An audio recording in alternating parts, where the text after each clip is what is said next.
I call him the champion of Carmel, because that's who he is for me. He shows me how to be a champion.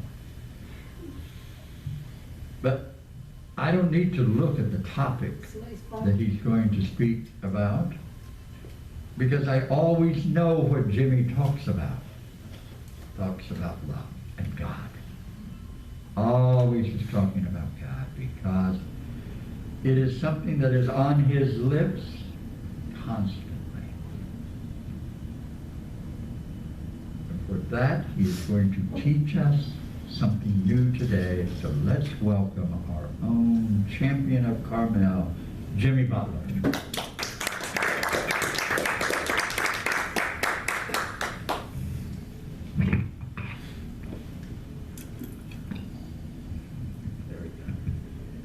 Well, thank you so much for that introduction. That was so beautiful.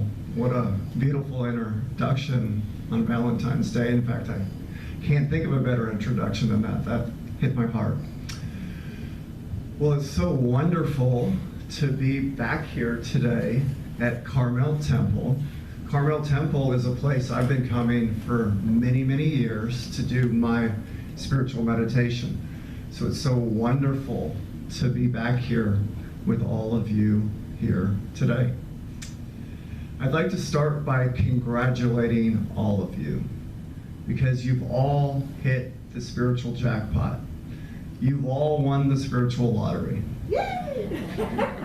You're spiritually rich, because it is only in the human form that we all have the faculties to know who we truly are and to know God. So just being in the human form is a great, great blessing. It's a gift of God. So I'd like to start by sharing a story. This story is about a king. And we hear a lot of stories about kings, and in the past we hear a lot about stories about kings that like to conquer and win land and take over other countries. But this particular story is about a very loving king. This king, he had on his mind every day to try to take care of the people of his kingdom. And he had a very beautiful kingdom. But each day he woke up, he tried to think, how can I make the life better for all of the people of my kingdom? So he had an idea. He thought, I'm going to have a bazaar, and I'm going to open it from 9 to 5 this weekend for the people of my kingdom. And I'm going to gather some of the best possessions I have. I'm going to put them out in my courtyard, and I'm going to invite everyone in my kingdom to come, and each person is going to get to choose one of my personal gifts and take it back home with them. And so he asked his ministers and his soldiers and his knights to gather all of his most wonderful possessions, and they brought him to the courtyard, and he invited everyone in his kingdom to come on Sunday to choose one of his beautiful gifts. Now, everyone can only choose one gift, because even though he's a king, he does have limits. He doesn't have unlimited things. So everyone got to choose one gift, and they were given a time frame between 9 and 5 to choose the gift, and then they were able to go home, meet the king, thank the king, and talk to the king before they went home. So Sunday came, and the king had all these wonderful, beautiful gifts in his courtyard. There was jewelry, there was gold, there was unbelievable furniture. There was just all kinds of things that just wowed all the people that were there. So as the day went on, each and every person would choose one of the gifts, thank the king, talk to the king a little bit, and go home. So as the day started going on, it started getting close to 5 o'clock, and there became less and less people in the courtyard to choose a gift.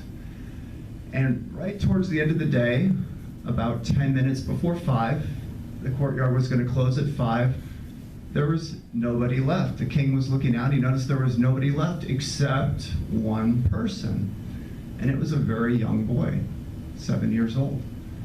And so the king was looking at his watch, and he's thinking, you know, it's 10 minutes till 5 and I've got to close the courtyard at 5 because I've got to wrap everything up. And if this young boy doesn't choose a gift in the next 10 minutes, he's going to have to go home empty-handed.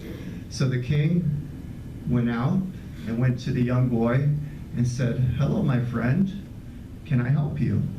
And the young boy was looking at all the gifts, and he looked at the king, and he said, "I'm still trying to choose which gift I would like to take." And the king said, "Well, I don't mean to rush you, my young friend, but you know, there's only 10 minutes left, and you must choose a gift in the next 10 minutes, because if you don't, you're gonna have to go home empty-handed."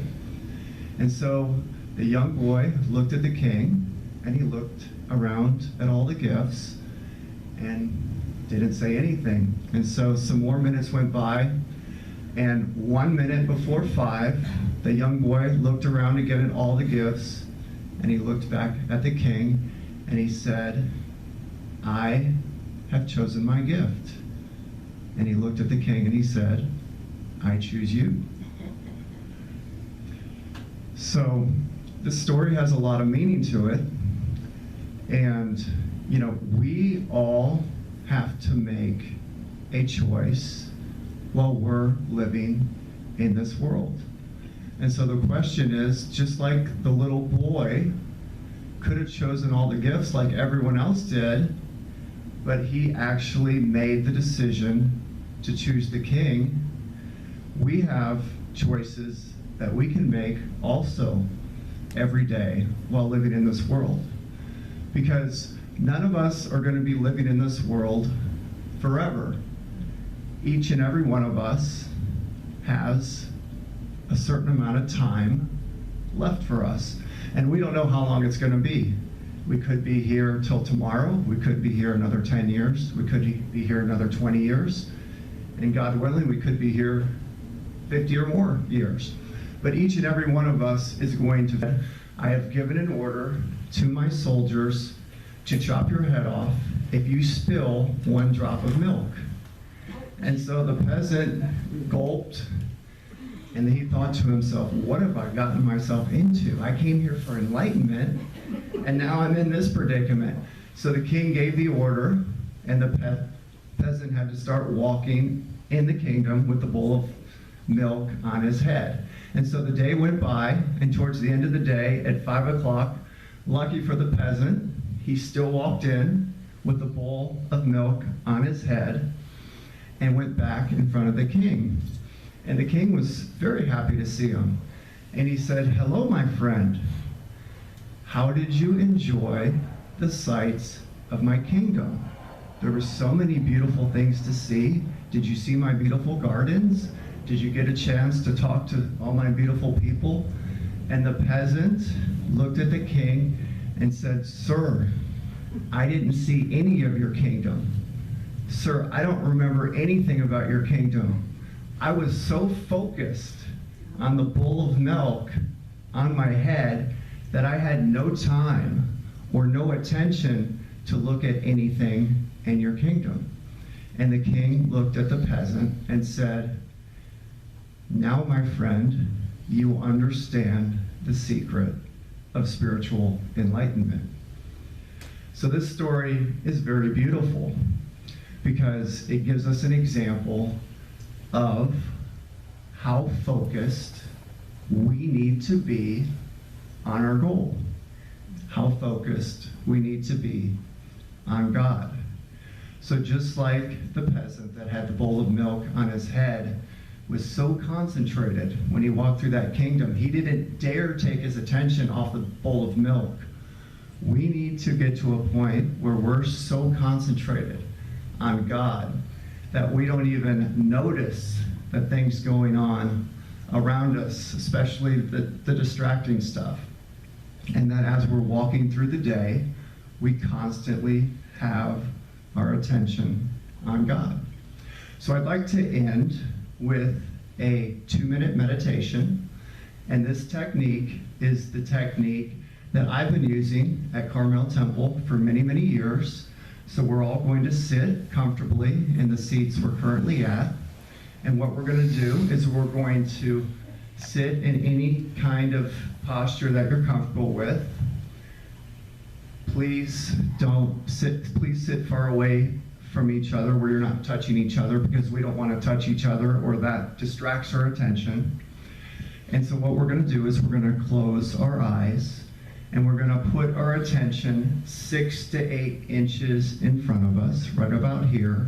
And we're going to put our attention between and behind our 2 eyebrows. So when we put our attention 6 or 8 inches in front of us, we're not actually using our eyes to look there, but we're just putting our attention there. Our eyes, we should take our attention off our eyeballs completely. And so you put your attention 6 to 8 inches in front of you. And then please repeat any name of God that you feel comfortable with. As your attention is 6 or 8 inches in front of you, you may experience specks of light. You may experience golden light, blue light, purple light. You may experience any kind of light.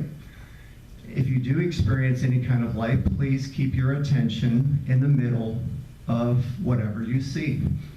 So this meditation sitting will be for 2 minutes, and after the 2 minutes, I will get you out of the meditation. We can start right now. Thank you very much.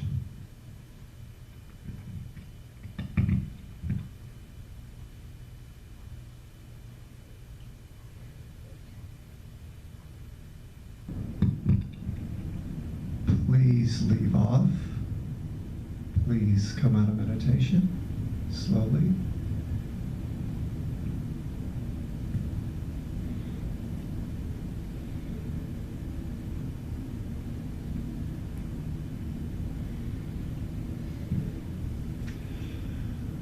You know, one thing I like to say with everyone I'm around is I like to say, you know, we can never be reminded enough to remember God and to think of God. And that beautiful introduction you gave me, I've been trying to increase my attention on God day by day over the years. And I can tell you that it's not possible every day that I'm thinking of God more and more and more. What really happens and what my goal is I hope to go up in a trajectory like this. So there's going to be some days where the world kind of swallows us up. There's going to be some days where the attractions of the world are just so strong that we may not think of God as much that day as we did before. And I think one of the keys is to never get discouraged. When I was younger, in my 20s, taking this spiritual journey, I used to allow my mind to get me frustrated too easily. And what I mean by that is, you know, when I first learned about this technique and started applying it, I experienced tremendous results. And so when I was young, I was thinking, this is unbelievable. I'm just going to start thinking of God more and more every day, and I'm going to get back to my goal in the next, 10 or 20 years.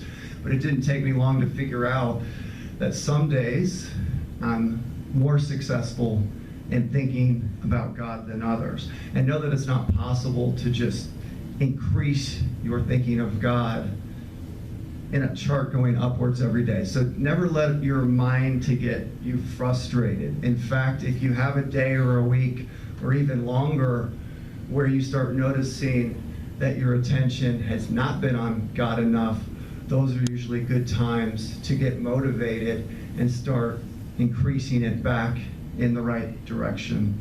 Again, most of you in here have heard the saying, as you think, so shall you become. And this saying couldn't be any truer for all of us here today. So whatever you're thinking of, you're definitely becoming.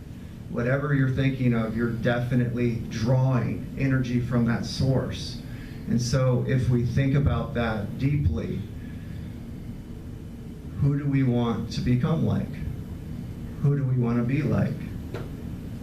She says God. Beautiful answer. So if we want to be more like God, if we want to get closer to God, if we want to develop the godly attributes that we read about in the teachings of Christ, how do we do that? Because it's easier said than done, right? We've all been on this spiritual journey for a while. It's easier said than done. And so what I've definitely learned from this technique is the more I repeat the name of God mentally, there's no doubt the more godly I behave, the more godly I talk, the more godly I act, and the more desire I have to want to meditate. So this technique we just learned at the end, when you close your eyes, that's putting your attention on your single eye, your spiritual eye, which we all have. Some people know they have one, some don't, but we do have one. And if you put your attention there, in time you start experiencing light and you'll actually hear sound. But even when you're not meditating like we just did, and when we walk out of here today, we're all going to get in our cars, we're going to drive home, and we're all going to do, I'm sure, a lot of activities the rest of the day. It's very important and very exhilarating to keep repeating the name of God, whether we're cleaning at home, whether we're cooking dinner, whether we're going to the bathroom, taking a shower. We could be doing anything. Anything that doesn't require your full attention is a good time to be thinking of God. Thank you so much for having me here today. I couldn't think of a better Valentine's gift from the greatest Valentine of them all than to be here today at Carmel Temple with all of you. Thank you. Thank you.